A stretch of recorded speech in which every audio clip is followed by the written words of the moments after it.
In the last devlog, I created a character controller and implemented some movement mechanics. As a quick refresher, the primary movement mechanic is the crouch slam. By chaining together crouch slams and jumps, the player can build speed and go super fast. After I finished the last devlog and got the player movement mechanics feeling solid, I wasn't super sure what I should work on next. Should I start with level design, gunplay, enemies? All those things felt like they kind of depended on one big decision: multiplayer. Now, I need to be honest with you, I'm actually not sure I want to make a multiplayer game. I'm trying my best to keep the scope as small as possible, because I've never made a full game before, and I don't want to add a bunch of complexity that prevents me from finishing the game. However, at this early stage of development, I just want to try random stuff that interests me. I'm trying to explore the game's possibility space before honing in on a design, so the goal of each prototype is just to get a better understanding of the game I want to make. If I have to scrap stuff, that's just part of the process. So, reservations aside, I decided to go ahead and hack in some multiplayer. There's a lot of multiplayer frameworks out there, but I went with Unity's Netcode for Game Objects package. It isn't really meant for fast-paced multiplayer games, but in the spirit of rapid prototyping, I thought it would be the easiest to get up and running with. So I created a new branch and got to work.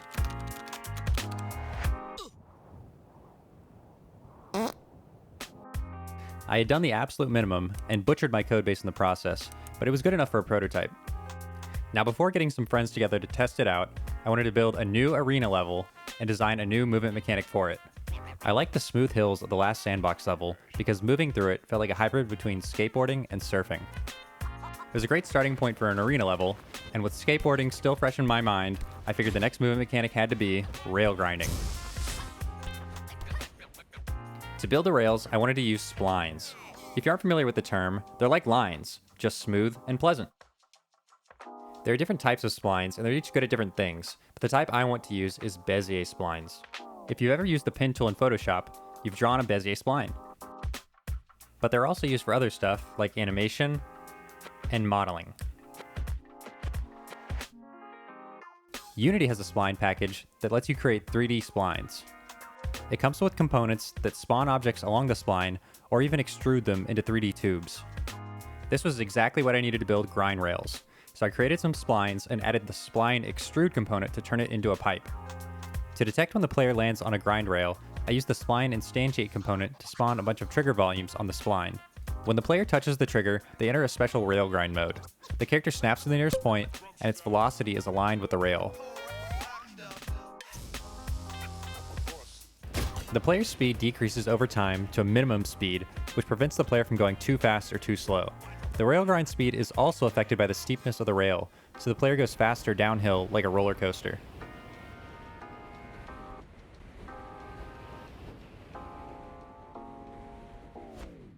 This was feeling pretty good, so next I wanted to add some VFX. I created an electric trail using a particle system and added some sound effects.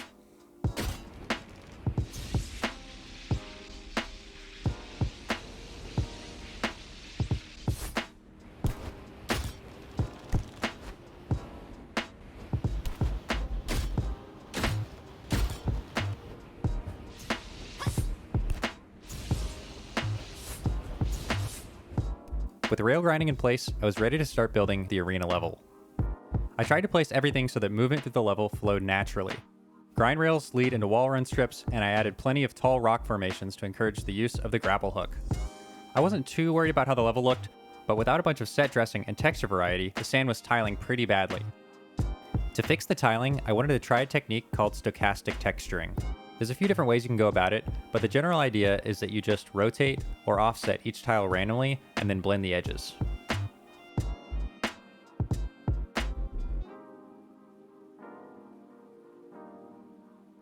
I was finally ready for a playtest, so I called up some friends and we hopped in a lobby together.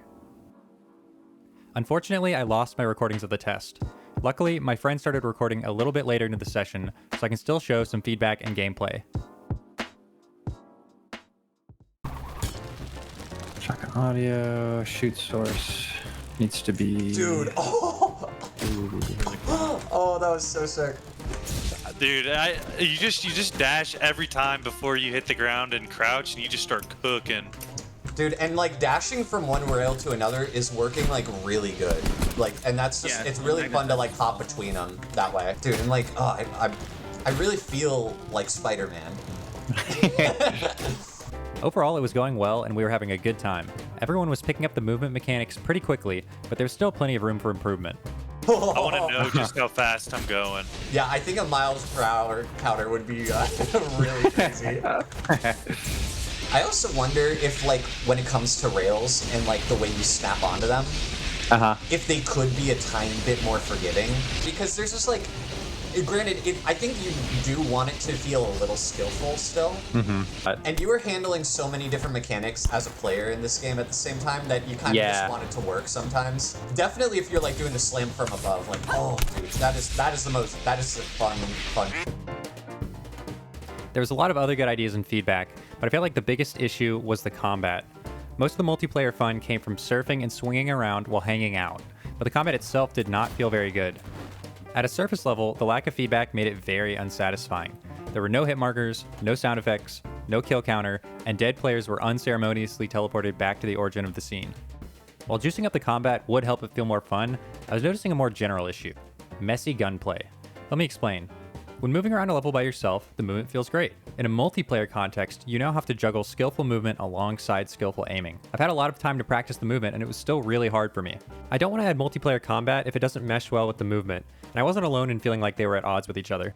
But again, all my ideas are like, make stuff like crazy faster, which might make multiplayer silly, but... But I think there could still be, like, I still am interested in trying something multiplayer that isn't necessarily shooting each other, like 3D speedrunners or like racing or... Totally.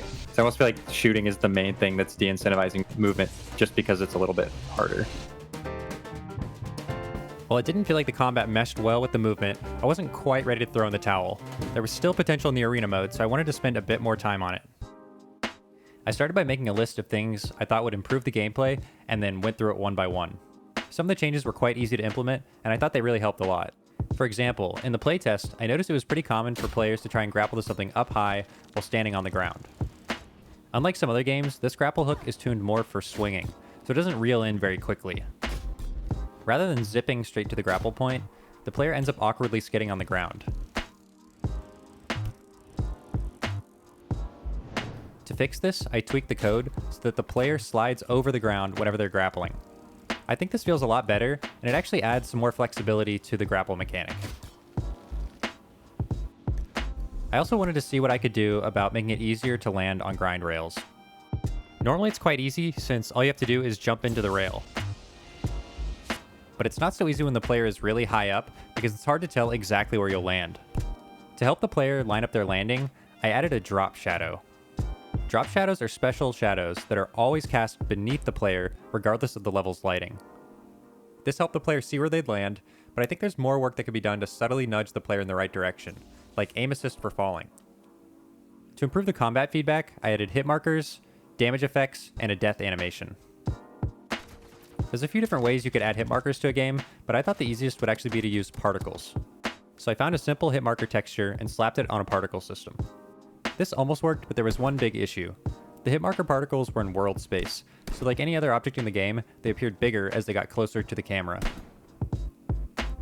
For a quick fix, I'm just setting the min and max size parameters of the particle system's renderer to the same small value. This forces the particles to always be the same size in screen space. The only remaining issue was that the hit markers were being hidden by other objects in front of them rather than drawing on top. This was pretty easy to fix by making a custom shader that's configured to always draw even if there's other stuff in front of it. Now the hit markers truly appear 2D even though they were spawned in a 3D level. Next up, I wanted to really quickly work on the player's death animation. Players aren't animated characters yet, so I just needed something placeholder. To do this, I took the player capsule into Blender and used the Cell Fracture add-on to break it up into a bunch of pieces. In Unity, all I had to do was add physics to each piece and spawn the shattered version of the player when they died. With player damage and death effects out of the way, the combat was starting to feel a little bit more complete. It didn't look very good, but it was providing enough feedback to feel like you were actually shooting stuff. The next thing I wanted to add was a scoreboard. There isn't really an objective for the mode, so I wanted players to at least know if they had more kills than everyone else in the lobby. I got the scoreboard working, but it was actually kind of hard, and I could tell I was hitting the limits of my netcode. This feeling actually carried over to my last task, which was adding a new weapon. I decided on adding a homing missile. My thinking was that this would be a good way to put pressure on other enemies and that having a missile following you around would be a good way to encourage movement. I started by making a missile model out of cubes and capsules, and created a particle system for the missile trail. I tried to play with the missile speed to find something that was challenging to dodge, but making it go too fast was actually causing problems. I didn't have any sort of client-side prediction, so when you shoot a missile at another player, the missile they see is always a little bit behind the missile you see. This resulted in players being hit before it looked like they should, so I made sure the missiles didn't move too fast, which minimized the visual desync. With my to-do list complete, I was ready for one last playtest. Unfortunately, yet again, I messed up the recording of our playtest, so I'm going to be cutting footage of a different playtest over our conversation where possible. Wait, are those compasses to both of you guys? Yeah. Oh. Wow, dude. Dude, the 4K remaster? Okay, I forgot how to play this game.